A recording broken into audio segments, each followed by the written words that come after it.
O enterro do Gambit, o vilão da temporada finalmente revelado. Quais foram os mutantes que sobreviveram ao ataque de Genosha? A participação de um dos Vingadores, galera. Tudo isso no vídeo de hoje. O episódio 7 de X-Men 97 já está entre nós e nos trouxe muitas coisas bacanas, galera. Um episódio que tá muito bom. Só pra variar um pouquinho, né? Mas antes de continuar bem rapidinho aqui, um recado da nossa loja de camisetas, galera. universomock.com.br. Se você ainda não conhece, entra lá, tem muita camiseta legal e todo dia a gente tá colocando novidade. E se a estampa que você quiser não tiver lá, entre em contato com a gente pelo próprio site ali, que a gente faz personalizado do teu gosto. Você vai receber um produto de qualidade e ainda de quebra vai ajudar aqui no crescimento do canal, firmeza? Vai lá, www.universomock.com.br. Fala galera, beleza? Divo na área mais uma vez. Galera, o episódio 7 de X-Men 97 continua com os níveis, com os padrões lá no alto, galera, lá no alto. Acabei de assistir, tem muita coisa boa que aconteceu, tem muita coisa aí de histórias até paralelas que foram desenvolvidas, mas tivemos mais uma reviravolta, os caras estão deixando a gente mal acostumado com isso. Bora de review. Galera, o episódio começa então com as cenas do enterro do Gambit, né? Então é bem pesado mesmo, uma chuva ali e tal, um negócio mais sombrio. Então já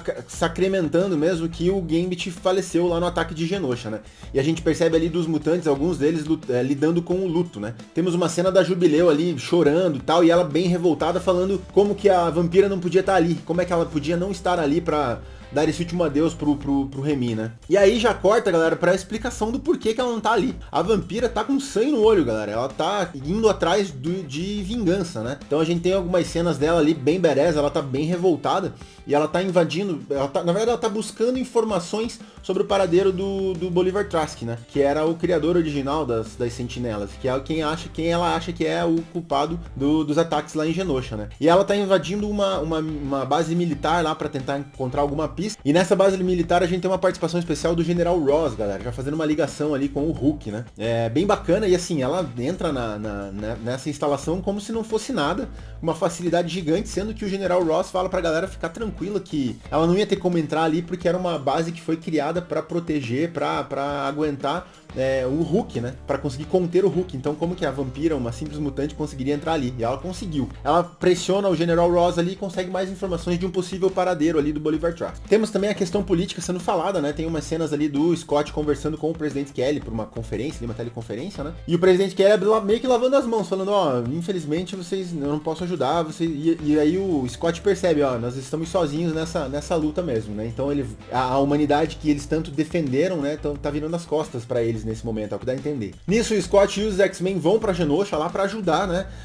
Em tentar salvar o que sobrou da cidade, os feridos e tal, e avaliar nos escombros se haviam algum sobrevivente. Porque lembrando, né, o corpo do Magneto não apareceu, o corpo da Emma Frost não apareceu lá no episódio onde teve o ataque em Genosha, né? E eles foram lá pra procurar e ajudar no que pudessem, né? Aí voltamos pra vampira, ela tá entrando numa base militar que parece estar meio abandonada ali, um esconderijo militar meio abandonado. E aí, galera, nós temos a participação de um Vingador. Quem que vocês acham que foi que apareceu? Já tinha vazado nos trailers, né, um pequeno teaserzinho ali do escudo do cara. É o Capitão América, galera. Tem uma cena ali dos dois, uma interação dos dois bem bacana, né?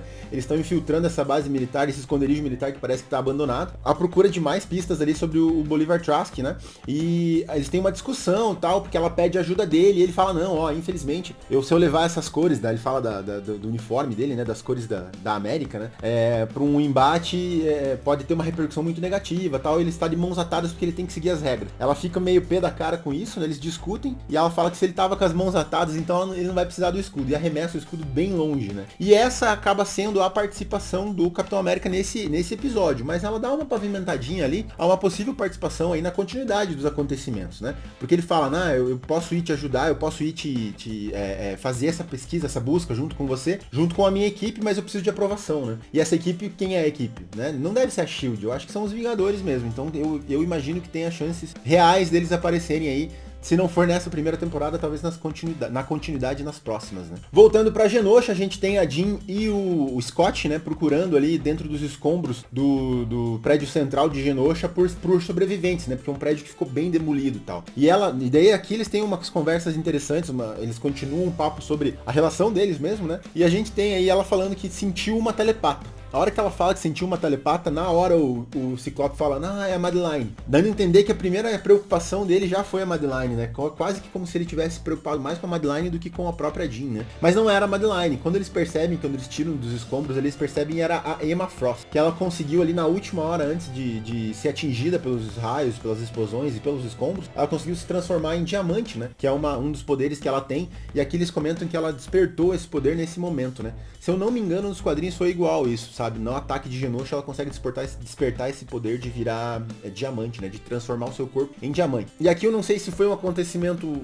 isolado, né? Ou se isso vai ter alguma repercussão aí. A Emma Frost vai participar ativamente de algum episódio mais pra frente. Nesse contexto, lá no Pássaro Negro, o Bolivar Trask entra em contato com os X-Men ali, né?